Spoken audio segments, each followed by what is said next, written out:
వికసిస్తాయి. భలే మంచి రోజు, పసందైన రోజు, వసంతాలు పూచే నేటి రోజు. శ్వాస మీద ధ్యానం చేసే రోజు. ప్రతిదినము అనునిత్యం ధ్యానమును చేసి చూడు. ప్రతిదినము అనునిత్యం ధ్యానమును చేసి చూడు. చేసే కొద్దీ చెడు కర్మలు క్షీణిస్తాయి. నువ్వు చేసిన పూర్వజన్మల కర్మలు కానీ ఈ జన్మలో చేసిన కర్మలు కానీ అన్నీ కూడా దగ్ధమైపోతాయి. ప్రతిదినము అనునిత్యం ధ్యానమును చేసి చూడు. చేసే కొద్దీ చెడు కర్మలు క్షీణిస్తాయి. రోగాలన్నీ భోగాలై దేహభ్రాంతిని మరపిస్తాయి. రోగాలన్నీ భోగాలై దేహభ్రాంతిని మరపిస్తాది. భలే మంచి రోజు, పసందైన రోజు, వసంతాలు పూచే నేటి రోజు. శ్వాస మీద ధ్యానం చేసే రోజు. ఇట్లా పల్లెలకు పోయి 4-5 పాటలు పాడి దీనికి అర్థం కూడా చెప్పుకుంటూ అనేక ప్రచారం చేస్తూ ఉన్నాను. ఇంతవరకు నా వయస్సు 73 సంవత్సరాలు. ఈ అవకాశం ఇచ్చిన అందరికీ, మాస్టర్ కుమార్ విఘ్నేశ్వర పిరమిడ్ ధ్యాన కేంద్రానికి, మన గురువుగారైన మాస్టర్ శివప్రసాద్ రాంప్రసాద్ గారికి అనేక అభివందనలు తెలుపుకుంటున్నాను.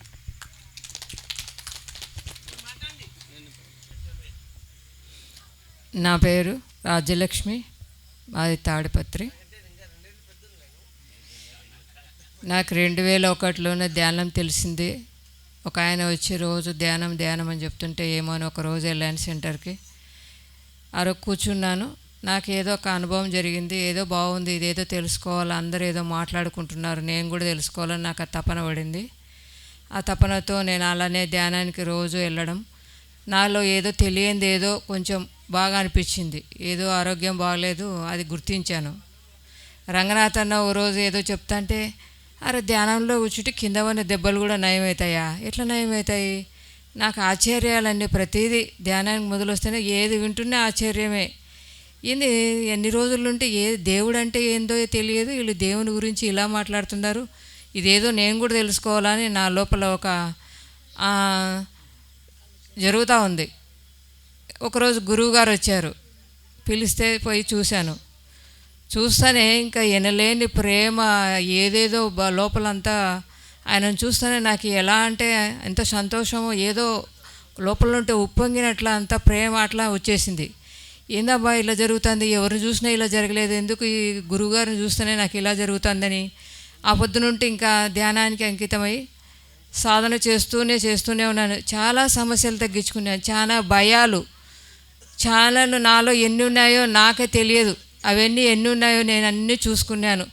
భయము, కోపము, నాలో పిరికితనము, అన్నిటినీ ఒక్కొక్కటి అన్ని ధ్యానం చేస్తుంటే అన్నీ రోజుకు అవన్నీ తగ్గిపోయినాయి. చాలా బాగుంది ధ్యానం. ఇంకా భగవద్గీత గురించి కూడా నాకేం తెలియదు. అన్నీ ఉన్నాయి కానీ ఇంట్లో నేను ఎప్పుడు ఇప్పి చూసింది లేదు. కానీ ధ్యానం మొదలుపెట్టి ధ్యానం చేస్తుంటే భగవద్గీత అర్థమవుతూ వచ్చింది. సార్ ఏ వాక్యం ఏదైనా మాట్లాడితే క్లాసుకు పోతే భద్రి సారు, అరే ఇదేదో మాట్లాడుతున్నాడు, దీని గురించి అర్థం ఏందో తెలుసుకోవాలని ప్రతి శ్రద్ధగా వినేదాన్ని. అలా ఒక చిన్నగా పిరమిడ్ కూడా కట్టాలనిపించింది, కట్టినాను. అందరినీ ధ్యానానికి కూడా దాంట్లోకి రండి అని వాళ్ళకి అందరికీ ధ్యానం చెప్తూ, మాకు పిరమిడ్లో వచ్చి ధ్యానం మీ టైం ఉన్నప్పుడు అలా చేసుకోండి అని వాళ్ళకు కూడా చెప్పేశాను. ఇంకా ఎవరిష్టం వాళ్ళది, వచ్చి చేసుకోవచ్చు అని. అలా ఇప్పుడు ధ్యాన ప్రచారం చేయాలని కూడా అనిపిస్తుంది. ఏం మాట్లాడేది తెలియదు నాకు.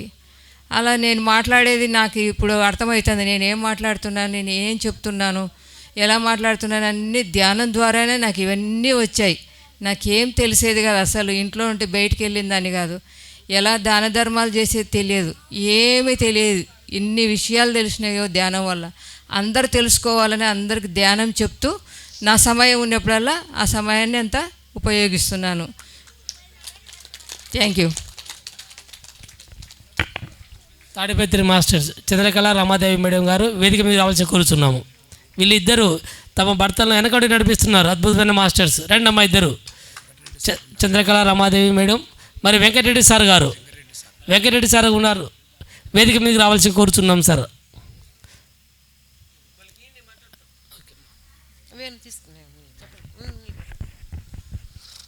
నా పేరు వేణుగోపాల్, నా తాడిపత్రి. నేను 2015 ధ్యానం రావడం జరిగింది. ధ్యానం రావడం వల్ల చాలా అద్భుతంగా నా జీవితం మారింది. అంతకుముందు మాంసాహారం, ఇప్పుడు మా ఫ్యామిలీ అంతా శాకాహారం. మేమందరం ఈ యొక్క ధ్యానం గురించి ఎంతైనా కానీ మన పిరమిడ్ తరపున సదానంద స్వామికి పిఎస్ఎస్ఎండి సేవ చేసుకునేకి నాకు చాలా భాగ్యంగా భావిస్తుంటాను. ప్రతి పనిని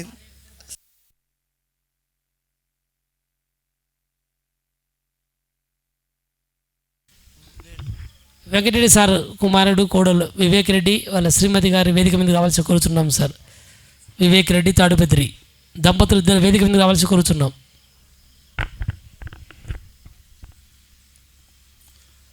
నా పేరు సుబ్బనారాయణ రెడ్డి. నేను 2020లో ధ్యానానికి వచ్చాను. మా భార్య 2012 నుంచి ధ్యానం చేస్తుంటే రమ్మని పిలుస్తుంటే నేనైతే వచ్చేవాడిని కాదు. 2020లో వచ్చాను. అప్పటి నుంచి ధ్యాన కార్యక్రమాలు, పిరమిడ్, విఘ్నేశ్వర పిరమిడ్ సేవా కార్యక్రమాలు దానికి చూసుకుంటున్నాను. Thank you sir. నా పేరు చరిత. నేను చిన్నప్పుడు ఒక 10 years అప్పటి నుంచి మా అమ్మ ద్వారా ధ్యానంలోకి వచ్చాను. అప్పుడు మా అమ్మ ధ్యానం చెయ్యి అంటే ఏంది ఎప్పుడు ధ్యానం చేయమని చెప్పేది అని చెప్పి నేనేమంత చేసేదాన్ని కాదు.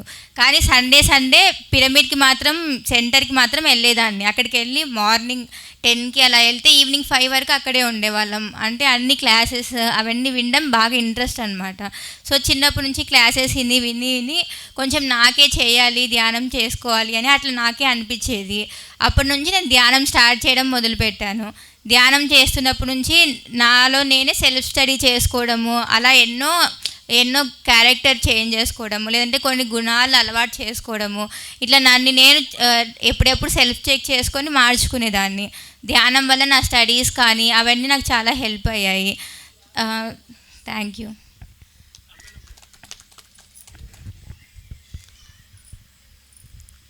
అందరికీ నమస్కారం సార్. నా పేరు రమాదేవి. నేను 2011లో ధ్యానంకి వచ్చాను. ధ్యానం ముందు ఏమీ తెలియదు నాకు. అంతా నాది అనుకునేదాన్ని. ధ్యానంలోకి వచ్చాక నాది అనేది పోగొట్టుకున్నాను. అంతా మనది, మనవాళ్ళు అనుకోవటం, నాకు తెలిసిన విషయం అందరికీ చెప్పటం, నన్ను నేను సెల్ఫ్ చెక్ చేసుకుంటూ ఉన్నాను. Thank you so.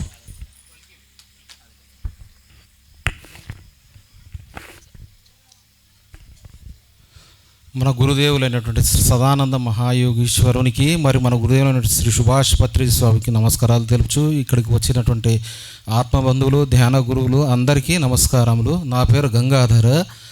గుంటకల వాసినైనా తాడిపత్రిలో మ్యారేజ్ చేసుకోవడం, తాడిపత్రి సహవాసం ఇక్కడ ధ్యానంలోకి రావడము, అక్కడ సేవ చేసుకోవడం సండే అదొక భాగ్యము. గురుదేవులు పెట్టిన భిక్షలే ఇవన్నీ మనందరికీ. ఏమంటే ఇంకా అందరం మనం నేర్చుకుంటున్నాం, ప్రతిదీ అనుభవమే అనే విషయం నా జీవితంలో నేను తెలుసుకుంటున్నాను. ఎందుకంటే ఏదైనా నేను చేసినాను, మనం చేసినాము అనుకుంటే బలి చక్రవర్తి కదా, ఆయన వచ్చి చిన్న బాలుడు తొక్కేస్తాడే, అట్లా ఇదైపోతాం మనం, ఎవరైనా కావచ్చు కాక. కానీ ఇంతమంది గురుదేవులు వాళ్ళ జీవితాన్ని పక్కన పెట్టి ఇంత చేస్తున్నారు అంటే వాళ్ళ కోసరం కాదు, దాన్ని పాస్ చేస్తున్నారు. మనం కూడా మన కర్తవ్యాన్ని మనం చేస్తూ దానికి మనం ఉప్పొంగిపోవడము, ఇలా నా జీవితంలో కూడా చేసిన దెబ్బలు తిన్నాం. ఇవన్నీ కాదని తెలుసుకుంటూ మనం చేసుకుంటూ ధ్యానం చేస్తూ వెళ్ళిపోవాలనే గుణపాఠాలు ఇవన్నీ నేర్చుకున్నాను. ప్రస్తుతం ట్రాన్స్ఫర్ అయ్యి ఉరకొండకు వెళ్ళాను. ఇక్కడ సహవాసంలో ఉన్నాను, మన ఫ్రెండ్స్ అంతా టచ్లో ఉన్నారు కాబట్టి ఈరోజు రావడం ఇక్కడ జరిగింది. దీనికి అందరికి థ్యాంక్స్. గురుదేవులందరికీ నమస్కారములు. Thank you sir.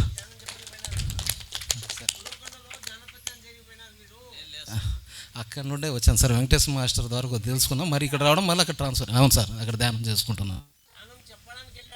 Okay sir, thank you sir. Thank you sir. నా పేరు లక్ష్మీనారాయణ. నేను ధ్యానం చేస్తుంటే బాగుంది. ముందుగా సదానంద గురువు గారికి నమస్కారాలు చేసుకుంటూ నేను ధ్యానంలోకి వచ్చి సంవత్సరం అవుతుంది. ధ్యానానికి వచ్చిన తర్వాత నా ఆరోగ్య విషయాలు కానీ అన్ని విధాలుగా నాకు బాగా ఉంది. అందరు సార్, మా తాడుపత్రిలో మా రంగనాథ్ రెడ్డి అన్న, కృష్ణమోహన్ అన్న, ఇంకా పేరు వెనక ఉండి నడిపించే వాళ్ళు చాలామంది ఉన్నారు. వాళ్ళు సూర్యచంద్రులు వంటి వారు, ఇంకా చెప్పాలంటే బలరామకృష్ణులు వంటి వారు. మా అన్నలు ఇక్కడ కనిపించలేదు, కానీ వెనక ఉండి నడిపించింటారు వాళ్ళంతా. ఈ సమయంలో వారిని గుర్తు చేసుకుంటూ వారికి నా నమస్కారాలు తెలుపుకుంటున్నాను సార్. Thank you.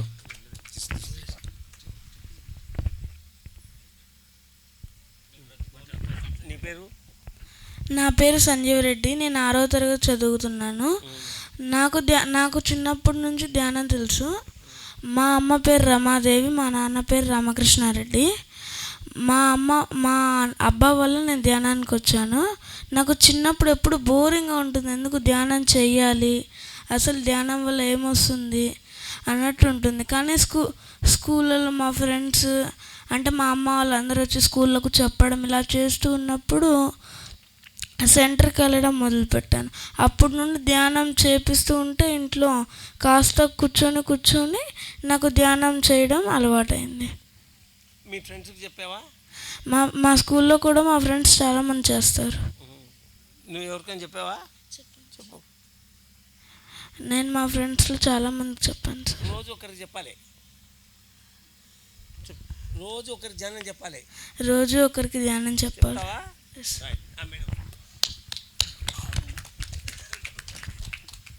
అందరికీ నమస్కారాలు. సదానంద యోగి గురువు గారికి, సుభాష్ పత్రి గురువు గారికి శతకోటి పాదాభివందనాలు. నా పేరు సునీత, మా తాడిపత్రిలో ఉండడమే మా అదృష్టమని నేను ఎప్పుడూ అనుకుంటూ ఉంటాను. మాకు ఒక టీం అంతా కలిసి, తాడిపత్రి టీం అంతా కలిసి ధ్యానగ్రామీణం అని పల్లెలకు వెళ్ళి చెప్పడము, ధ్యానాలయాలు కావాలని సంకల్పంతో దేవాలయాల్లో ధ్యానాలు పెడతాము. అక్కడ నేర్పించి స్కూళ్ళకు వెళ్తాము. స్కూళ్ళల్లో కూడా టీమ్గా వెళ్ళి వారం అంతా చెప్పి వస్తూ ఉంటాము. అన్ని స్కూల్స్ చేసాము మేము. మా ఊరి మొత్తము ధ్యానమయము. తాడిపత్రిలో మంచి ధ్యాన టీం ఉంది. అక్కడ ఉండడం నా అదృష్టం అని నేను ఎప్పుడూ అనుకుంటూ ఉంటాను. అందరికీ థ్యాంక్ యూ. మేము 6 సంవత్సరముల నుంచి ప్రతి పౌర్ణమికి ఇక్కడికి వచ్చి తెల్లవారులు ధ్యానం చేసుకొని వెళ్ళిపోతూ ఉన్నాం. ప్రతి నెల ఇప్పుడు 6 సంవత్సరం నుంచి పోతూ ఉన్నాం. సదానంద ఆశ్రమ గారు రావడము, తెల్లవారులు ధ్యానం చేసుకోవడము, ప్రతి పౌర్ణమి కూడా కంటిన్యూగా పోతూ ఉంటాం. ఆ మేడం చెప్పింది, తాడిపత్రిలో పుట్టడం నా అదృష్టంగా భావిస్తున్నానని చెప్పింది. తమ గ్రామం గురించి ఇంత గొప్పగా చెప్పడం నిజంగా ఆనందం. ఎందుకంటే మన గ్రామం పుట్టిన గడ్డ గురించి చెప్పడం, జన్మించిన తల్లిదండ్రుల గురించి చెప్పడం, విద్యనిచ్చిన ఉపాధ్యాయుని గురించి చెప్పడం, ఆత్మవిద్యను నేర్పిన పత్రిజీ సదానంద గురించి చెప్పడం, ఇవన్నీ కూడా ఉత్తమ మానవ లక్షణాలు. మరి తాడిపత్రి మాస్టర్స్ అందరూ అటువంటి అద్భుతమైన లక్షణాలను సంతరించుకున్నారు. ఈ పెద్ద 73 ఏళ్ళట. ఆయన మరి భలే మంచి రోజు పాట ఎంత అద్భుతంగా ధ్యానానికి అనుమతించి పాడాడు. ఊర్లన్నీ తిరుగుతూ పాటలు పాడుతూ జానపత్రం చేస్తూ ఉన్నాడు. మరి గొంతు ఎంత గట్టిగా ఉంది, మనిషి ఎంత హుషారుగా ఉన్నాడు. ఇదంతా ధ్యానం వల్లనే సాధ్యం.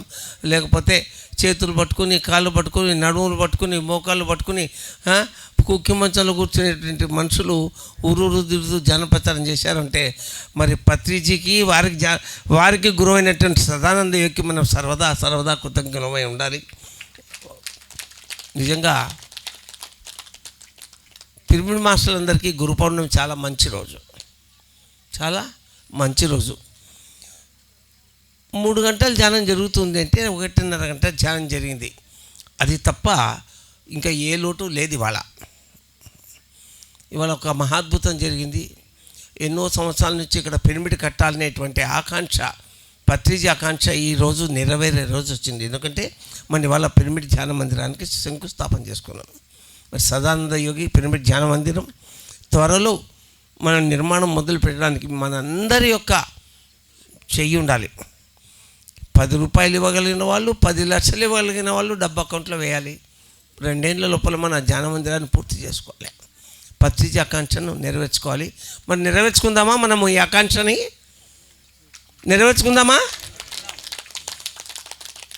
అందరూ సహకారం ఇచ్చే వాళ్ళందరూ దయచేసి చేతులు ఎత్తండి. థ్యాంక్ యూ అండి.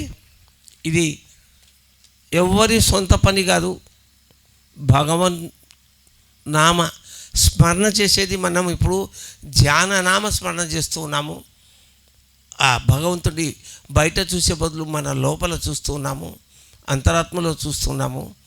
మరి ఇందాక ఎవరో ఒక మాస్టర్ చెప్పారు, నా అంతరాత్మను నేను చూసుకునే అవకాశం నాకు ధ్యానంలో దొరికిందని. వీళ్ళల్లో ఒక మాస్టరు.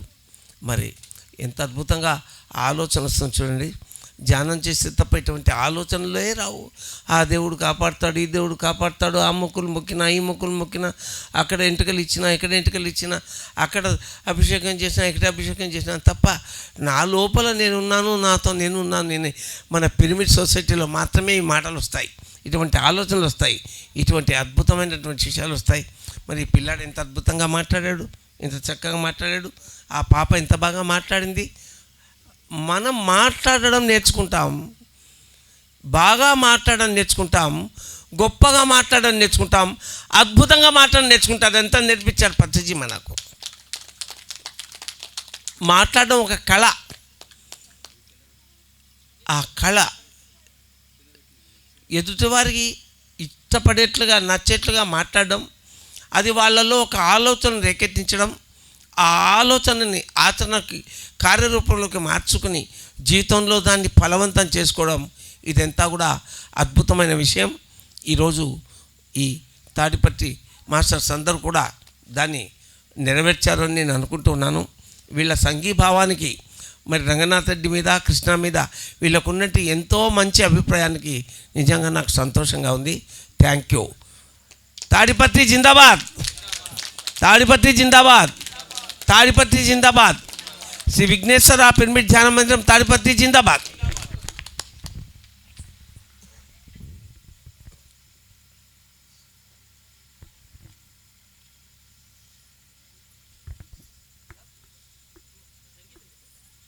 పాట పెట్టవా?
Okay okay.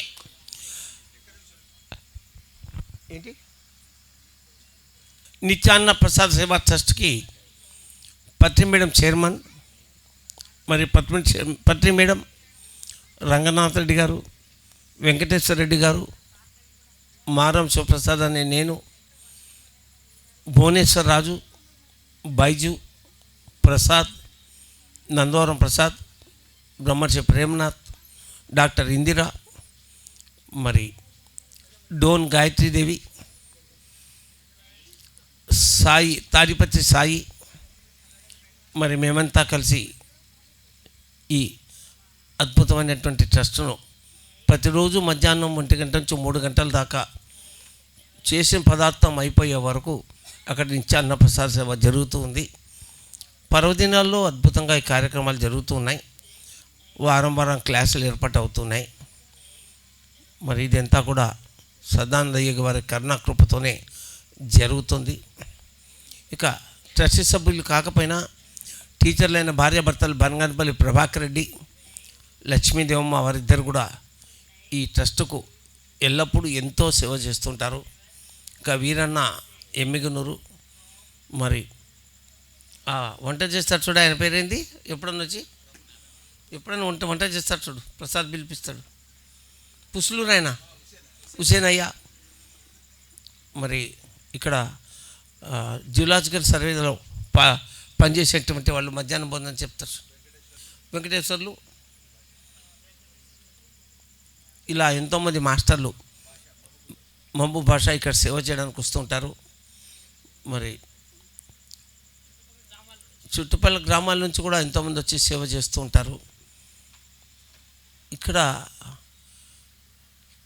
ఈ పిరమిడ్ స్పిరిచువల్ సొసైటీలో ఒక గొప్ప విషయం ఏంటి అంటే, నిన్న ధ్యానం నేర్చుకుని ఇవాళ క్లాస్ చెప్పడానికి వాళ్ళు ఉద్యుక్తులు అవుతారు. అది ఎలా సాధ్యమవుతుందో నాకు 27 సంవత్సరాల నుంచి నేను చూస్తున్నా. నిన్న ధ్యానం చెప్పినవాడు ఇవాళ క్లాస్ చెప్తాడు. మరి పత్రిజీ వాళ్ళలో పాలు పోసాడా అమృతం పోసాడా అర్థం కాదు నాకు. ఇక ఇక్కడ రెగ్యులర్గా వండి వార్చే వాళ్ళు రమణ, లక్ష్మీదేవి దంపతులు. వాళ్ళు వంట చేస్తారు, ఆటోలో తీసుకెళ్ళి అక్కడ పదార్థం తీసుకెళ్ళి ఇస్తారు. అక్కడ ఎవరైనా అక్కడ వడ్డన చేసే వాళ్ళు సరే, లేకపోతే వాళ్ళే వడ్డన చేస్తారు. చాలా సంవత్సరాల నుంచి ఆ దంపతులు చక్కగా పనిచేస్తున్నారు. వారందరూ కూడా మనం కృతజ్ఞతలు చెప్పుకోవాలి. ఇంకా మన ట్రస్టీ నందవరం ప్రసాద్ వాళ్ళ నాన్న రామసుబ్బయ్య, ఆయన ప్రతిరోజు వచ్చి చేయగలిగిన సేవంతా చేసిపోతారు. ఆ దంపతులందరూ భగవంతుడి పెళ్ళికి అందరూ పురోహితులు అన్నట్లుగా ధ్యాన సేవకు, అన్నప్రసాద సేవకు అందరూ పురోహితులే. ఇది నాది అని కాదు, ఇది మనది అనేటువంటి సంఘీభావం, అటువంటి భావాన్ని మనలో ఏర్పరిచారు పత్రిజీ. ఆయన వెళ్ళిపోయినా కూడా అది ఇంతింతై వట్టింతై మహావామనులాగా ఈ పిరమిడ్ స్పిరిచువల్ సొసైటీ ఊహనందగా మిగతా సంస్థలన్నిటికీ కూడా అసూయ పుట్టించేలా ఎదుగుతుంది. ఇలా ఎదిగిన ఈ మహావృక్షం 2030కంతా ఈ ప్రపంచంలోని ఆఖరి వ్యక్తి కూడా శాకాహారి అవుతాడు అని బ్రహ్మర్షి పితామహ పత్రిజీ యొక్క ఆకాంక్షను మనం 2028కే పూర్తి చేయాలని చెప్పి నేను సదానంద స్వామికి వినవించుకుంటూ ఉన్నాను. ఒకసారి పత్రిజీ చెప్పారు, 2029 డిసెంబర్ 31వ తారీఖు ఈ భూమి మీద సగం మంది ధ్యానం చేస్తే 1వ తారీఖు పూర్తిగా అందరూ ధ్యానం చేస్తారు అన్నాడు. ఎలా సాధ్యం చెప్పండి? 2029 డిసెంబర్ 30వ తారీఖు ఈ భూమి మీద సగం మంది ప్రజలు ధ్యానం చేస్తే 31వ తారీఖు అందరూ ధ్యానం చేస్తారు అని చెప్పాడు. ఎలా సాధ్యం అంటే, ప్రతి వ్యక్తి ఇంకొక ధ్యానం చేయని వాళ్ళకి ధ్యానం నేర్పించి కూర్చోబెడితే అది సాధ్యం అంతే. పత్రిజీ యొక్క ఆలోచనలు, వారి థాట్స్, మిరాక్యులర్ థాట్స్ అంటాడు ఆయన, మిరాక్యులర్ థాట్స్. అటువంటి థాట్స్ ఫామ్ని మనందరిలో కూడా పెద్దవాళ్ళు రంగరించి ఉబ్బు పోస్తారు పిల్లలకి అన్నట్లుగా మనకు రంగరించి పోసారు పత్రిజీ. అలా మనం తయారు చేశారు. ఇక్కడ అందరూ గురువులే, శిష్యులు ఎవరూ లేరు. పత్రిజీ చెప్పేవారు, నేను మీ గురువుని కాదు, మీ గైడ్ని, మీ మార్గదర్శకుడిని, నేను ఫిలాసఫర్ని, మన శ్వాస మన గురువు. పిరమిడ్ సొసైటీలో అందరూ బుద్ధుళ్ళే, అందరూ సహస్రార యుగులే. ఇక్కడ శిష్యులు ఎవరూ లేరు, అందరూ గురువులని ఎప్పుడు చెప్పేవాడు ఆయన. కనుక అటువంటి సొసైటీలో ఉన్నాం మనం. ఈ సొసైటీ ఊరందరిది ఒక దారి, పిరమిడ్ మాస్టర్ది ఒక దారి. ఎప్పుడైనా ధ్యానం అంట, ఎక్కడైనా ధ్యానం అంట. ఎవరికైనా పెళ్ళైనప్పుడు ధ్యానం, శ్రీమంతానికి ధ్యానం, పాపో బాబో పుట్టిన తర్వాత నామకరణానికి ధ్యానం, పుట్టుదట్టికి ధ్యానం, అక్షరాభ్యాసానికి ధ్యానం, పుష్పాలంకరణకు ధ్యానం, మరణిస్తే ధ్యానం, జన్మిస్తే ధ్యానం. ఎప్పుడైనా ధ్యానం అంట, ఎక్కడైనా ధ్యానం అంట. ఎవరైనా మరణిస్తే, నేను అక్కడికి వెళ్ళాను ఉంటే ఆ ఐస్ బాక్స్లోనో లేకపోతే చాప పైన మంచం పైన వెళ్ళిపోయిన వాళ్ళ శరీరం ఉంటుంది. ఒక కుర్చీ జరుపుకుని వాళ్ళ ముందు కూర్చుని మనందరం 10 నిమిషాలు ధ్యానం చేస్తామని చెప్పడం అన్న అలవాటు.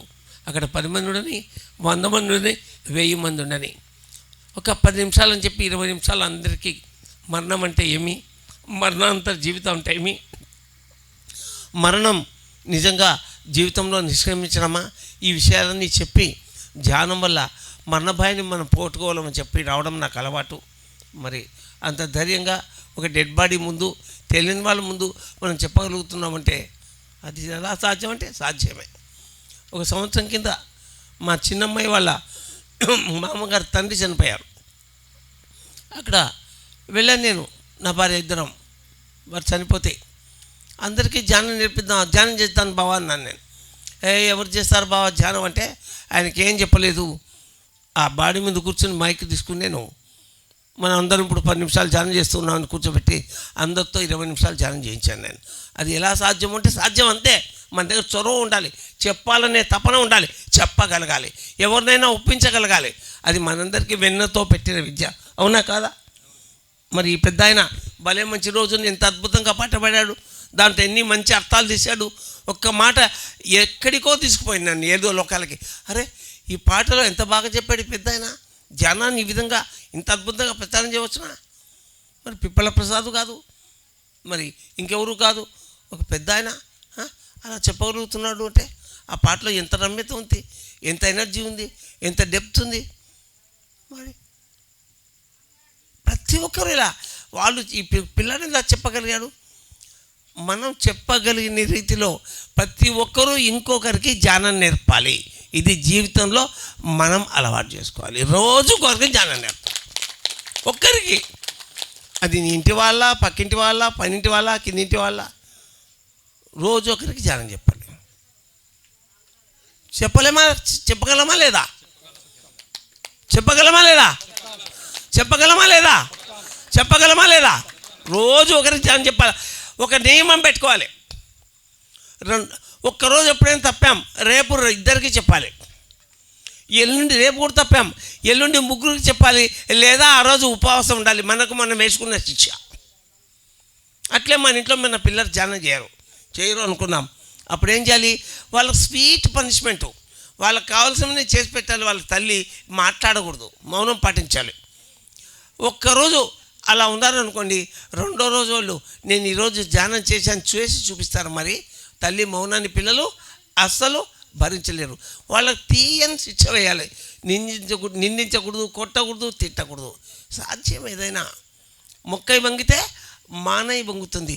చిన్నపిల్లలు మనం నేర్పించామంటే చెప్తుండే కదా, మా అమ్మ నాన్న స్కూల్లోకి వెళ్ళి ధ్యానం నేర్పుతుంటే నాకు చేయాలనిపించింది అని చెప్తున్నాడు. అంటే మన పిల్లలు మనం చేసే పనులన్నీ గమనిస్తారు, ఎంత అద్భుతంగా గమనిస్తారు.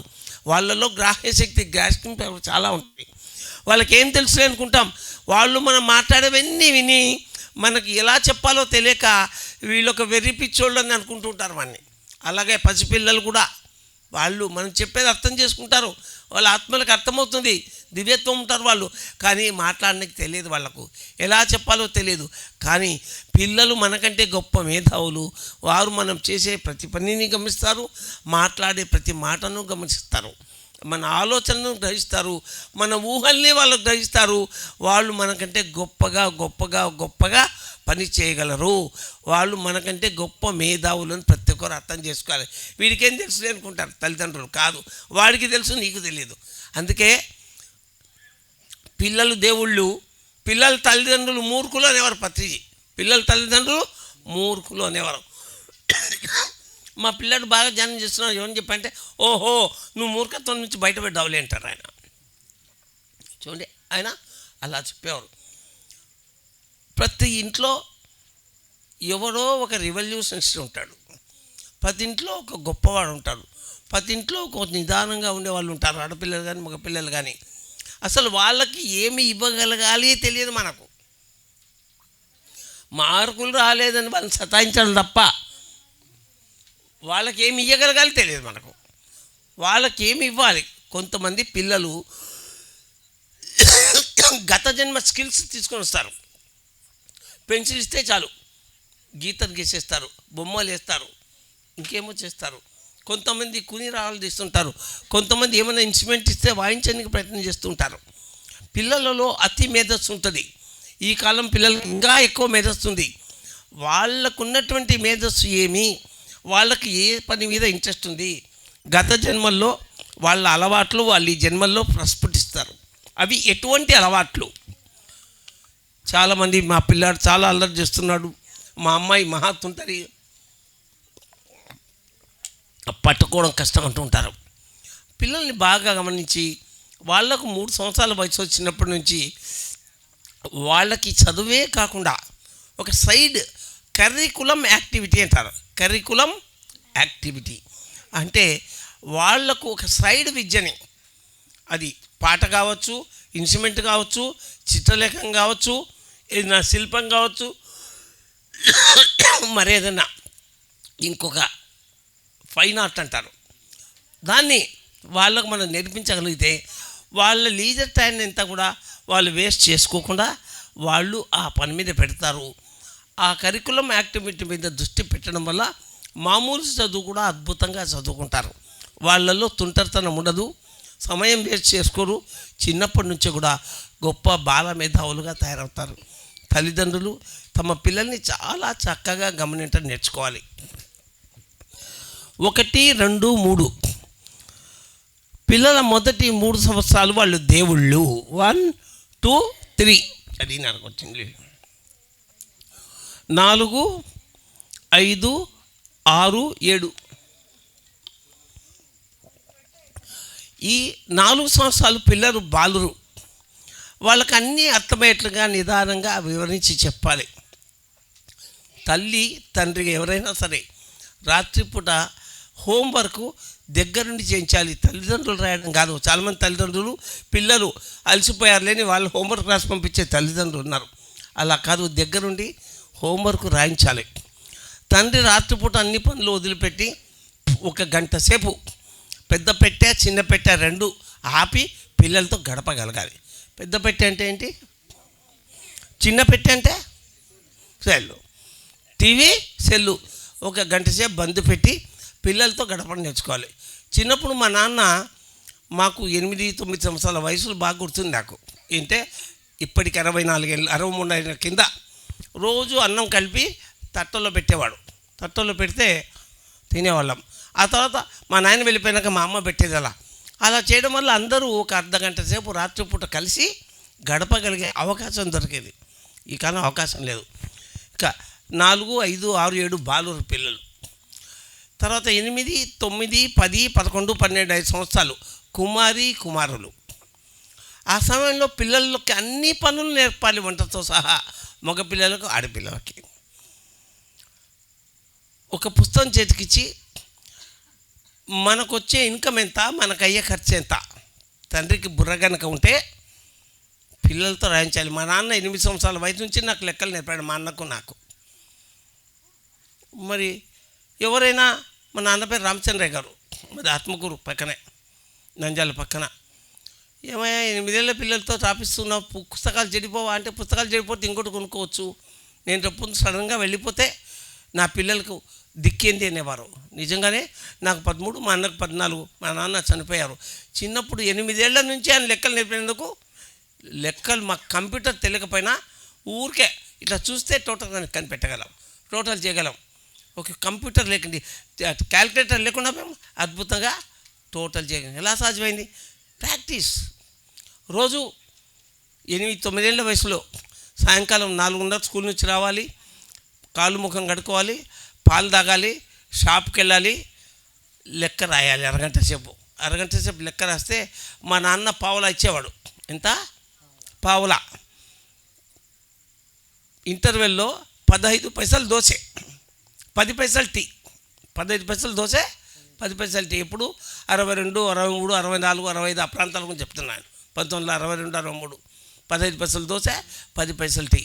ఆదివారంలే ఏ రోజు లెక్క రాయలేదో ఆ రోజు పావులాలే. ఆ పావుల కోసం ఉన్న పోయి రాసేవాళ్ళం. ఎవరో ఉండి మీ పిల్లలు లంచం ఇస్తున్నావా అన్నాడు. అధికారికి లంచం వేయట్లేదా, నా కొడుకు పావులా ఇస్తేమయ్యా అనేవాడు మా నాన్న. అంటే నేను ఎందుకు చెప్తున్నా అంటే, మొక్క వంగితేనే మాన వంగుతుంది. చాలామంది పిల్లలు ఏమనుకుంటారంటే బీరువాలో డబ్బు ఉంటుంది, టేబుల్ డ్రాలో డబ్బు ఉంటుంది, బల్ల షాప్లో కొట్టులో డబ్బు ఉంటుంది, సామాన్లు అమ్ముతుంటా డబ్బులు వస్తూ ఉంటాయి, నాకు రూపాయి ఇవ్వడానికి మా నాన్న ఎందుకు బాధపడుతున్నాడు అనుకుంటారు పిల్లలు. కానీ ఆ డబ్బు ఎలా వస్తుంది పెట్టెలోకి? ఆ వస్తువులు కొన్నికి డబ్బులు ఎవరు ఇస్తున్నారు? మన ఇన్కమ్ ఎంత, మన ఖర్చు ఎంత, మన మిగులు ఎంత, మన అప్పులు ఎంత, మన బడ్జెట్ పిల్లలకు అర్థమయ్యేటట్లు చెప్పితే పిల్లలు తల్లిదండ్రులు ఏం చేస్తారు? మంచి స్కూళ్ళు, హైదరాబాద్ పబ్లిక్ స్కూల్లో చేర్చాలి.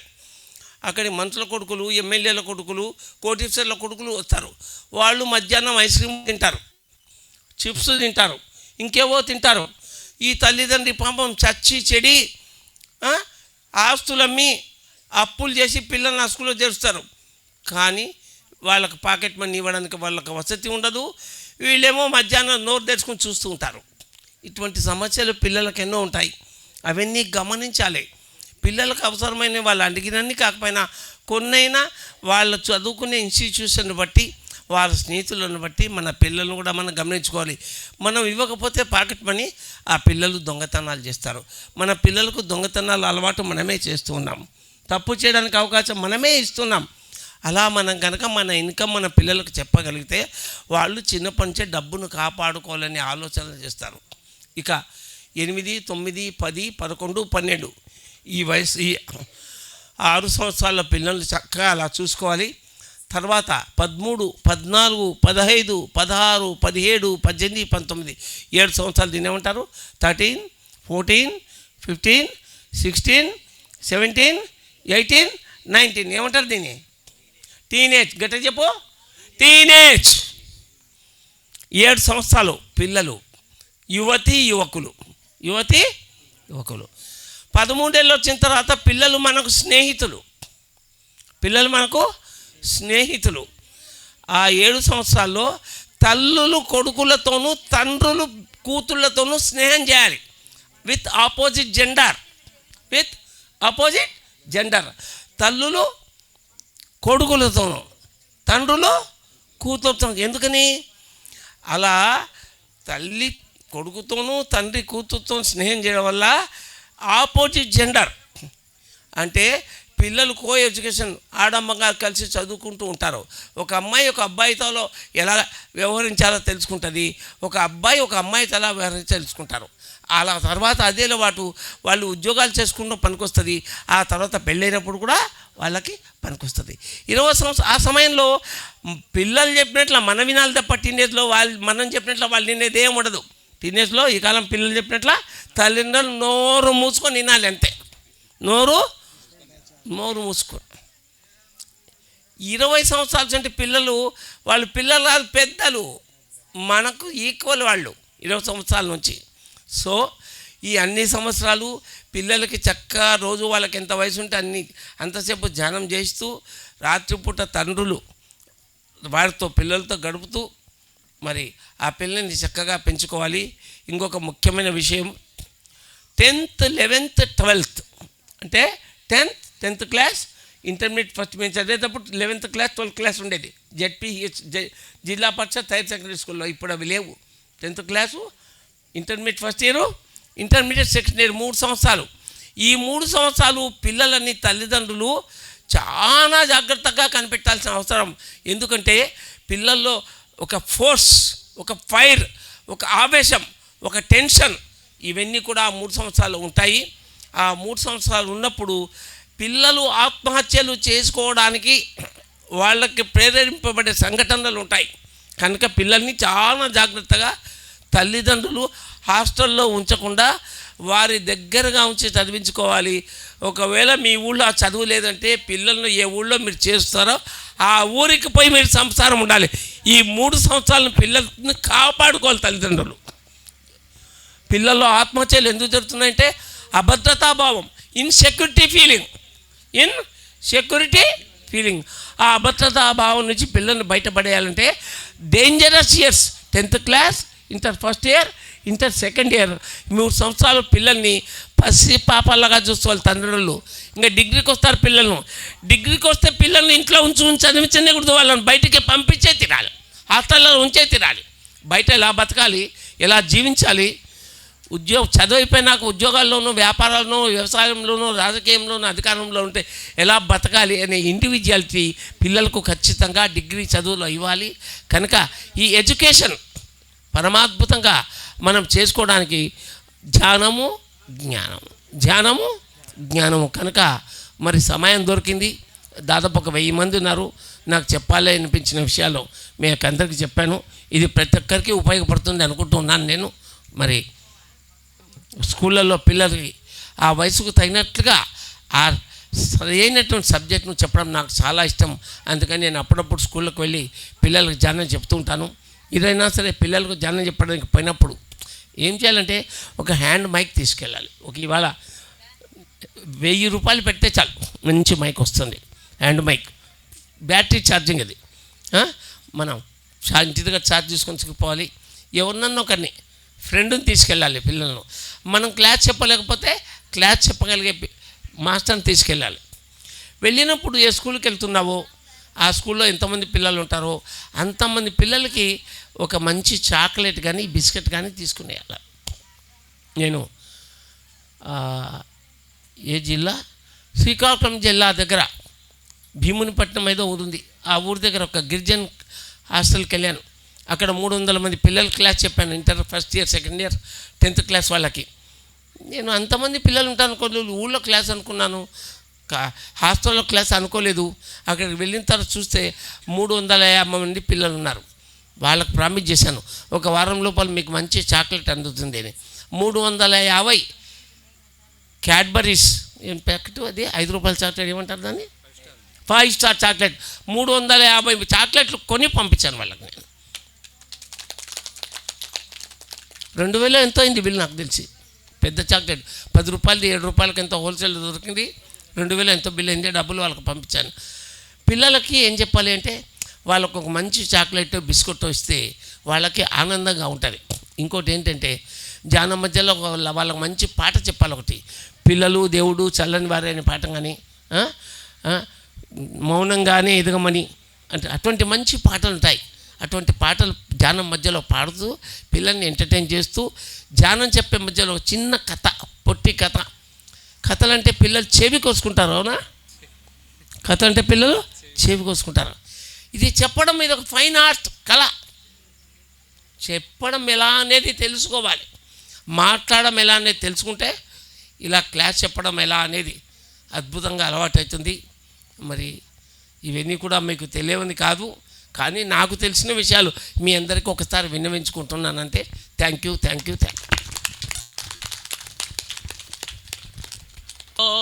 వినయము చేతలోనే న్యాయము, చేతలోనే వినయము, చేతలోనే న్యాయము, దాని పేరే ధర్మము, ధర్మము.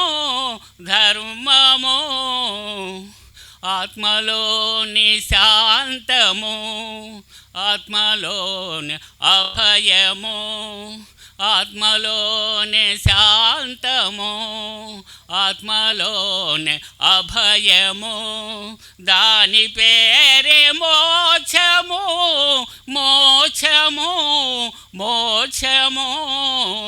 నోటిలోని మౌనము, మనసులోనే శూన్యము, దాని పేరే ధ్యానము.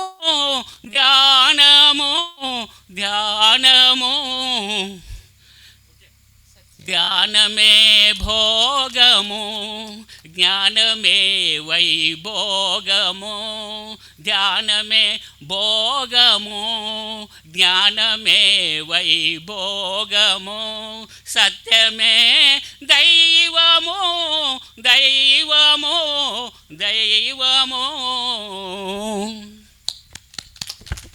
ఏం చదువుకున్నాను? గురు పౌర్ణమి సందర్భంగా ఎన్ని రోజుల నుంచే ఎప్పుడు గురు పౌర్ణిమ అని చూస్తూ అద్భుతంగా అందరూ అన్ని కార్యక్రమాల్లో పాల్గొని ఈ కార్యక్రమాన్ని కన్నులుగా ధ్యానం చేస్తూ అనుభవము చూస్తూ మనం అందరము ఈరోజు అద్భుతంగా ఈ కార్యక్రమాన్ని చేసుకున్నాము. ఈ కార్యక్రమంలో ప్రతి ఒక్కరూ తమ వంతుగా తన్మందంతో సేవ చేశారు. ఒక్కొక్కరు ధన రూపంలో, కొంతమంది సేవ రూపంలో, కొంతమంది కార్యక్రమాలు ఎలా చేయాలని సహకరిస్తూ ఈ కార్యక్రమాన్ని నా కార్యక్రమంగా సదానంద స్వామి పిరమిడ్ సొసైటీకి మూల పురుషుడు పత్రిజీ గారి గురువు గారు, ఈ గురువుకు సేవ చేయడం ఎంతో భాగ్యమని భావిస్తూ ఆనందంగా గత నెల రోజుల నుంచి మన ట్రస్ట్ వాళ్ళు మీటింగ్లు అవుతూ సమావేశాల్లో ఏం చేయాలి, ఏం చేస్తే బాగుంటుంది అని సలహాలు తీసుకుంటూ ఇలా అద్భుతంగా చేసి ఒక ముఖ్యమైన ఘట్టానికి తెరలేపారు. అదే మన పిరమిడ్ నిర్మాణం. ఈరోజు మరవలేని రోజు ఈ గురు పౌర్ణమి రోజు. ఎప్పుడా సదానంద యోగి ఆశ్రమం దగ్గర పిరమిడ్కు పునాది రాయబడుతుంది అని ఎదురు చూస్తున్నాము. ఈరోజు అది నాంది పలికింది. ఇక నుంచి ఈ పిరమిడ్, ఈ ప్రాంతం అంతా ఒక అద్భుతమైన పిరమిడ్ వచ్చి ఈ కార్యక్రమాన్ని ఇక్కడ ఉన్న వాళ్ళందరూ, ఈ రాష్ట్రంలో కానీ దేశంలో ఉన్న వాళ్ళందరూ వచ్చి సాధన చేసుకునే అవకాశము ఈరోజు ఈ గురు పౌర్ణమి రోజు నాంది పలకడం ఎంతో సంతోషకరమైన విషయము. కాబట్టి ఇక్కడికి వచ్చి ఈ కార్యక్రమాన్ని అంతా జయప్రదం చేసిన ప్రతి ఒక్కరికి, సంగీతకారులకైతేమి, ధ్యానులకైతేమి, మరి ఇతర ఎలక్ట్రీషియన్లు అయితేమి, మరి అలాగే ఈ మైక్ సెట్ నిర్మాణం అయితేమి, ప్రతి ఒక్కరికి పేరు పేరున సదానంద యోగి ట్రస్ట్ తరపున ధన్యవాదాలు వేసుకుంటున్నాము. Thank you masters. అందరికీ మన సదానంద యోగి ఆశ్రమం మన అందరిది అనే భావంతో ఇక్కడికి రాబోయే రోజుల్లో ఇంకా ఇంకో అద్భుతంగా చేసుకుంటామని తెలియజేసుకుంటాం, చేద్దాము కూడా. Thank you sir. అందరికీ ధన్యవాదాలు. ఇక్కడ సమయము 2 యొక్క అమృత వాక్కుని మనకు అందించి మన యొక్క శ్రవణాల్ని పవిత్రం చేసినందుకు వారందరికీ ఒకసారి మనం గట్టిగా చప్పట్లతో ధన్యవాదాలు తెలియజేద్దాం. మానిటర్ వాళ్ళని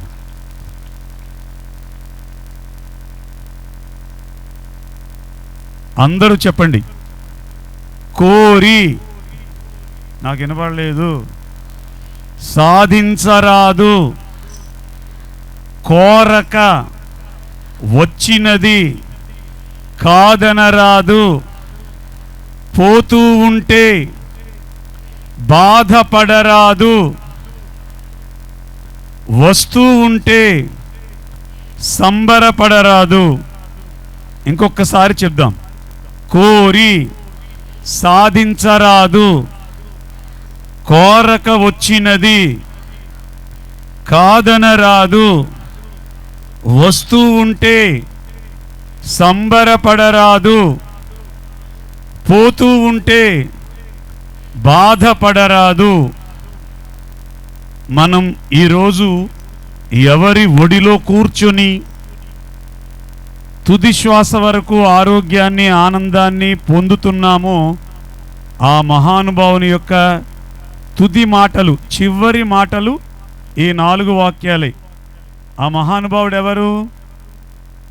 సదానంద యోగీశ్వరుడు. గట్టిగా చప్పట్లు కొడదాం. అందరూ అనండి, సదానంద యోగీశ్వర మహారాజకి, సదానంద యోగీశ్వర మహారాజకి జై. కోరి సాధించరాదు. ఓకే గురువుగారు అన్నాడు పత్రి మహారాజ్. ఇప్పుడు మనం అన్నాం, సదానంద యోగీశ్వరుడు చెప్పాడు కోరి సాధించరాదు అని. వెంటనే మన పత్రి మహారాజు ఏమన్నాడు? ఆయన చెప్పాలి. ఓకే సార్ అనండి గట్టిగా. మీరు కూడా ఈ వేళ నుంచి కోరి సాధించరాదు అని నేను అనగానే ఓకే సార్ అనాలి. ఓకేనా? కోరి సాధించరాదు. కమిట్ అయ్యారు నాకు మీరు. ఒక 4 రోజుల క్రితం ఒక ఇంటికి భజనకి వెళ్ళాను. నేను సాయిబాబా భజనలు చేస్తానన్నమాట ఎక్కువ ఇళ్లల్లో. భజనకి వెళ్తే భజన అయిపోయింది, భోజనాలు పెట్టారు. చివరిలో ఆవిడ బొట్టు పెట్టి ఒక కవర్ ఇస్తుంది. ఒక కవరు ఆడవాళ్ళందరికీ ఒక కవర్ ఇస్తుంది. మాది భజన అయిపోయింది, సామాన్లన్నీ సర్దుకుని కారు దగ్గర రెడీ చేసుకుంటుంటే కారుకు అవతల మోటార్ సైకిల్లో వాళ్ళ ఆయనతో అంటుంది, ఏమంటే ఒక్క నిమిషం ఆగంటే కవర్లో ఏం పెట్టిందో చూద్దాం అంది. మనం కూడా చాలాసార్లు చేసాం అలాగా. సరే చూడవే అన్నాడు ఆయన. అందులో 2 అట్టుబళ్ళు, ఓ చిన్న జాకెట్ ముక్క ఉంది. వెంటనే అంటే నన్ను చూడలేదు వాళ్ళు, నేను యువతల పక్కన ఉన్నాను కారుకి. దీని దుంపదేగా సంపాదించిందంతా ఏం చేసుకుంటుందా, తగలబెట్టుకుంటుందా, ఓ చీరన్నా పెట్టదా?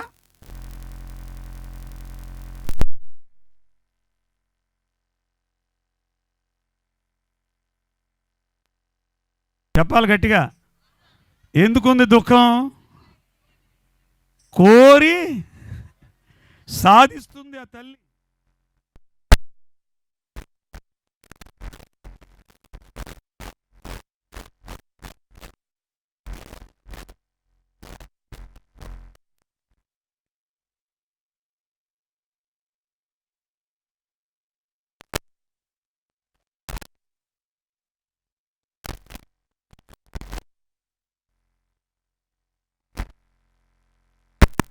కోరి సాధించరాదు. పత్రి మహారాజ్ ఏ రోజున ఎవరిని ఆయన సొంతానికి కానీ ఆయన కుటుంబానికి కానీ కోరుకున్నటువంటి దాఖలాలు లేవుగాక లేవుగాక లేవుగాక లేవుగాక లేవుగాక. అందుకే ఈరోజు మనందరం ఆయన్ని పూజిస్తున్నాం, ఆరాధిస్తున్నాం, ఆయన్ని ఘనంగా కీర్తిస్తున్నాం. ఎవరైతే సాధించేటటువంటి కోరికలు, అంతేగాని ఆకలేస్తుంది, ఇప్పుడు ఏం కావాలి నాకు, భోజనం కావాలి, అమ్మ అన్నం పెట్టవే అంటే అది కోరిక అవుద్దా? అవసరం అది. ఇప్పుడు నాకు ఆకలేస్తుంది, అమ్మ దగ్గరికి వెళ్ళి అమ్మ అన్నం పెట్టమ్మా అంటే అది కోరిక కాదు, అది అవసరం. కానీ అమ్మ ఆ అన్నంలోకి జీడిపప్పు ములక్కాడ దంచి ఆవపిండి పెట్టి ఇవన్నీ చెప్పామనుకో, అదేమవుతుంది? అమ్మ వండలేదు అనుకో, ఆ వేళ ముఖం పక్కకు పెడతాం అంటే అక్కడ దుఃఖం మిగిలింది. ప్రతి చిన్న విషయంలో మనం మధ్యలో చెప్పుకుందాం. రెండవది, కోరక వచ్చినది కాదనరాదు. చెప్పండి, కోరక, గట్టిగా, కోరక వచ్చినది కాదనరాదు. ఒకరోజు స్టేజ్ మీద ప్రోగ్రాం చేస్తున్నాం మేము. గురువుగారు విదేశాలు వెళ్ళే ప్రయాణంలో సాయంత్రం బయలుదేరుతారు. ఒక అమ్మ గబగబా స్టేజ్ మీదకి వచ్చింది. ఏమా ఏం కావాలి అని అడిగారు ఆయన. ఏమీ లేదు స్వామి, మీరు సాయంత్రం విదేశాలు వెళ్తున్నారట కదా, మా ఆయన గారు మీకు ఈ డబ్బులు ఇమ్మన్నారు ఖర్చులకి అని చెప్పి ₹1,00,000 కట్ట ఆయనకి ఇస్తోంది. ఆయన దాన్ని చేత్తో తీసుకోలేదు. ఇక్కడ బాగా గమనించండి, మన గురువు ఎటువంటివాడో, అంటే ఎటువంటి గురువుని మనకి అందించాడో సదానంద యోగీశ్వరుడు. ఒకసారి ఈ ప్రాంగణంలోకి వచ్చామంటే మన జన్మ ధన్యం, మన జన్మ ధన్యం. ఆయన ఆవిడ డబ్బులు ఇస్తుంటే ఆయన లాల్చీ ఇలా పట్టుకున్నాడు. ఆయన మనం చూడండి వాయినాలు ఇచ్చినప్పుడు పౌడి చెంగు పట్టుకుంటాం కదా, అలా ఇలా పట్టుకుంటే అందులో వేసింది ₹1,00,000. నేనేం చేస్తున్నానంటే ఈ ₹1,00,000 ఈ జేబులో పెడతాడు ఆయన, ఈ జేబులో పెడతాడని చూస్తున్నాను ఒక కన్నేసి. ప్రోగ్రాం అయిపోతుంది, ఆ ఒళ్ళోనే ఉన్నాయి డబ్బులు. ప్రోగ్రాం అయిపోయింది, ధ్యానం అయిపోయింది, తల్లి గోదావరి పాట పాడాను, అందరితో డ్యాన్స్ వేయించాడు ఆయన. దంచుకో దంచుకో అన్నాడు ఆయన నన్ను. మళ్ళీ ఇంకోసారి పాడాను. చివరిలో ఏం చేస్తారా ఆ డబ్బులను చూస్తే, ఆ డబ్బులు కట్టని ఇలాగా పిన్ను తీసేసి ఫస్ట్ సౌండ్ సిస్టమ్ కుర్రోళ్ళని పిలిచాడు. 4-5 ఉన్నారు ఆ వేళ. వాళ్ళందరికీ చేతికి ఎంత వస్తే అంత ఇచ్చాడు. కెమెరామ్యాన్కి ఇచ్చాడు ఆయన. ఆ ఎదురుగుండా ఇంకా ఎవరో తుడిచే వాళ్ళు ఉన్నారు, వాళ్ళకి ఇచ్చాడు. మొత్తం అంతా అయిపోయిన తర్వాత ₹1,000 కాగితం చేతిలో ఉంది. అటు ఇటు చూసి, ఏ పిప్పళ్ళ ఇది నీకేరా అని ఇలా ఇచ్చాడు నాకు ఆయన. చివరి రూపాయి కూడా ఆయన తీసుకోకుండా హాయిగా వేదిక దిగి వెళ్ళాడు. కానీ కోరక వచ్చింది తీసుకున్నాడు. తీసుకున్నది ఏం చేశాడు? అందరికీ పంచాడు. That is Patriji. ఒకసారి గట్టిగా చప్పట్లు కొడదాం. మూడోది, వస్తూ ఉంటే సంబరపడరాదు. వస్తూ ఉంటే ఇది చాలా గోల్డెన్ వర్డ్. దీని తర్వాత మేడం మీరు ఏం చేస్తున్నారమ్మా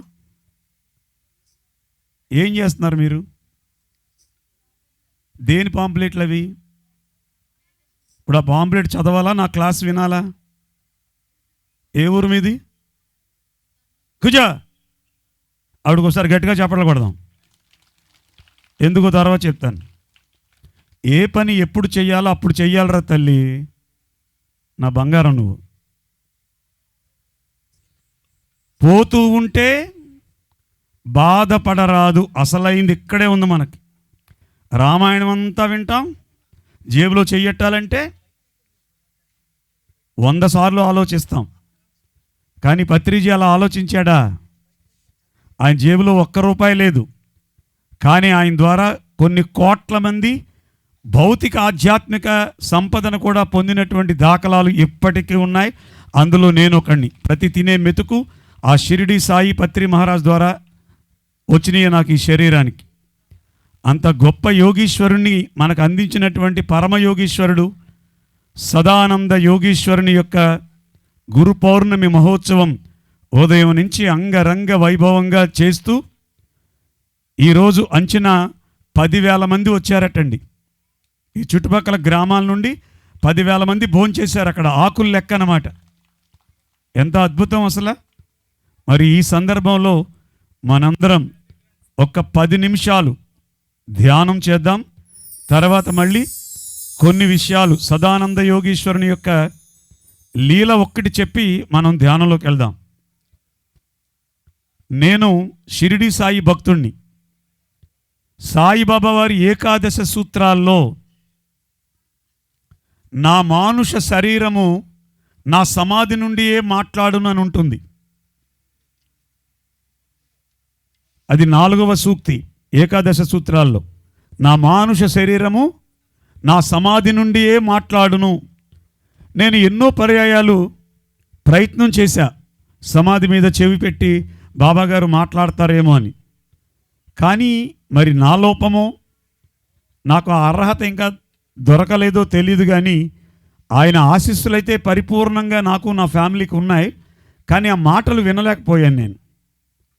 ఎప్పుడో కొన్ని సంవత్సరాల క్రితం ప్రసాద్ గారు అని చెప్పి ఇక్కడ ఈ వర్క్లన్నీ చేస్తూ ఉంటాడు ఆయన. ఆయన ద్వారా ఈ ఊళ్ళో క్లాస్ చేయడానికి వస్తే అర్ధరాత్రి వచ్చాం. ఎక్కడ ఉంచాలో తెలియదు. అప్పుడు ఈ హోటల్స్ ఈ డెవలప్మెంట్ ఏమీ లేవు. అందాక మీరు యోగి ఆశ్రమంలో ఉండండి, నేను ఎవరింట్లో అయినా చూస్తానని చెప్తే ఆ లోపల ఆ సమాధిలోనే ఆ చుట్టూ కూర్చున్నాం మేమందరం, 5 ఆర్టిస్టులు అందరం కూర్చుంటే నేను ఇటు కూర్చోకుండా ఆ సమాధికి జారబడి కూర్చున్నాను. నేను ఈ తల ఇలా వాల్చాను. వాల్స్తే తెలియనటువంటి ఒక భాషలో ఏవో మాటలు వినపడుతున్నాయి. నేను మా వాళ్ళు ఎవరైనా మాట్లాడుకుంటున్నారేమో కళ్ళు తెరిచని చూస్తే వీళ్ళందరూ ధ్యానం చేస్తున్నారు. ఇక ఎవరు మాట్లాడుతున్నారా అని ఒక్కసారి మళ్ళీ ఆ శిరస్సు దానికి వాలిస్తే పాళీ భాషలో, అంటే గౌతమ బుద్ధుడు ఏ భాషలో అయితే మనకి ఆనా అపానా సతి అని చెప్పాడో ఆ భాషలో ఏదో చెప్తున్నాడు ఆయన. నాకు అర్థం అవలా. తర్వాత పత్రిజీ గారిని అడిగాను, ఆ చెప్పిన దాంట్లో ఏదైనా ఒక 2 మాటలు చెప్పు అన్నారు. ఏదో నోటికి గుర్తున్నటువంటి మాటలు చెప్పాను. నువ్వు అసలైన స్థితిలో ఉన్నావు, నీ జీవితం నీ ప్రణాళిక శాకాహారం ధ్యానం ప్రచారమే అని చెప్పాడు రా మన గురువు అని చెప్పాడు డాక్టర్ బ్రహ్మర్షి పితామహ పత్రిజీ. అంటే ఆయన సమాధి దగ్గర మనం నిష్కర్మషంగా కూర్చొని గనక ఆ చెవి అలా పెడితే అక్కడి నుంచి మనకి మాటలు కూడా వినపడేటటువంటి శక్తి ఉన్నటువంటి ఒకానొక ఆశ్రమం ఈ సదానంద యోగి ఆశ్రమం. గోవిందా, సౌండ్ తగ్గింది. గోవిందా, ఇటు వినపట్ల. గోవిందా. నేను గోవిందా అన్నప్పుడు ఎవరు గోవిందా అనరో వాళ్ళందరూ వచ్చే జన్మలో మూగవాళ్ళు అవుదురుగాక. గోవిందా. మీ దుంపదాకా ఎంత సౌండ్ వచ్చింది, ఇంత భయమా? అంటే వచ్చే జన్మలో కూడా మౌనంగా ఉండం మనం. లోడా లోడా లోడా లోడా కదా. ఏం లేదు, మిమ్మల్ని చక్కగా నవ్వించడానికి చేసే ఒక చిన్న ప్రయత్నమే. మీరు గోవిందా అన్నదే మార్కులు, అనకపోయినా ఎవరు ఇందాక ఒక ఆవిడ ఉంది, ఎగిరి దంచిన అదే కూలండి, ఎగరకుండా దంచినా మనకు రావాల్సింది 100% వచ్చి తీరుతుంది. చేతి వేళ్ళలో వేళ్ళు పెట్టుకుందాం. దయచేసి సెల్ ఫోన్లు సైలెంట్ మోడ్లో పెట్టండి. కంటికి ఉన్నటువంటి కళ్ళజోళ్ళు తీసేద్దాం. కింద కూర్చున్నవారు ఒకరు శరీరానికి ఒకరు శరీరం తగలకుండా కూర్చోండ్రు తల్లి. లేకపోతే మధ్యలో ఏం చేస్తారంటే వాళ్ళ తొడ పట్టుకొచ్చి మన మీద పెడతారు. ఇది తీయమనలేం, కాస్మిక్ ఎనర్జీ ఆపమనలేం. కుర్చీల్లో కూర్చున్న వాళ్ళు కాళ్ళు 2 ఇలా క్రాస్ చేసుకుని మడమల దగ్గర చేతి వేళ్లలో వేళ్ళు పెట్టుకొని హాయిగా జారబడండి. స్టేజీ వెనకాల మాట్లాడేటటువంటి పెద్దలు దయచేసి మాట్లాడొద్దండి, మైకుల్లో బయటకు వెళ్తున్నాయి. జై శ్రీరామ్. అలాగే ధ్యానం ఈరోజు దయ ఉంచి ఇందాక కూడా అక్కడ వేణునాదంతో చెప్పాను నేను, చిరునవ్వుతో చెయ్యండి. అంటే పెదాల మీద చిన్నగా చిరునవ్వు పెట్టుకుని హాయిగా శ్వాసను గమనించండి. మరి 100 రెట్లు శక్తివంతం. ఎందుకు అంటే ధ్యానం దేనికోసం అంటే ఆనందం కోసం. ఆనందానికి ప్రతిరూపం దైవం. అంటే ధ్యానం చేస్తున్నామంటే సాక్షాత్తు ఆ దైవంతోటే మనం ఉన్నాం. ఆ దైవం మనం అయినప్పుడు ఎలా ఉండాలి? అలా శివుడిలాగా, అలా రాముడిలాగా, అలా కృష్ణుడిలాగా, అలా సదానంద యోగీశ్వరులాగా, అలా పత్రిజీలాగా, అలా స్వర్ణమాల పత్రి మేడంలాగా, సంత్ సదానందగిరిలాగా చిరునవ్వుతో హాయిగా అలా కూర్చుని ధ్యానం చేద్దాం. అందరూ కళ్ళు మూసేసుకుందాం. ఒక్క 10 నిమిషాలు ధ్యానం తర్వాత మళ్ళీ నేను చెప్తాను, అప్పుడు కళ్ళు తెరుద్దాం. చిన్న పిల్లలు కూడా మీరు చక్కగా కళ్ళు మూసుకుంటే శ్వాసను గమనిస్తే చదువు బాగా వస్తుందిరా నాన్న. Everybody close your eyes. అందరూ కళ్ళు మూసుకుందాం.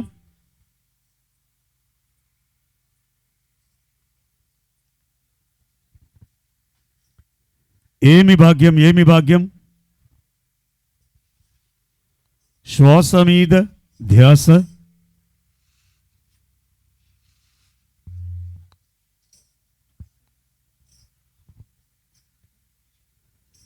పెదాల మీద చక్కగా చిరునవ్వు ఉంచుకుందాం.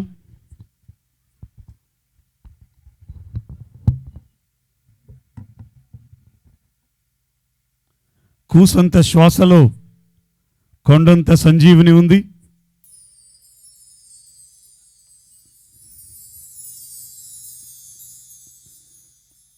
ఎన్నో జన్మల పుణ్యకర్మల ఫలితమే ఒక జగద్గురుడు మన జీవితంలోకి నడయాడతాడు.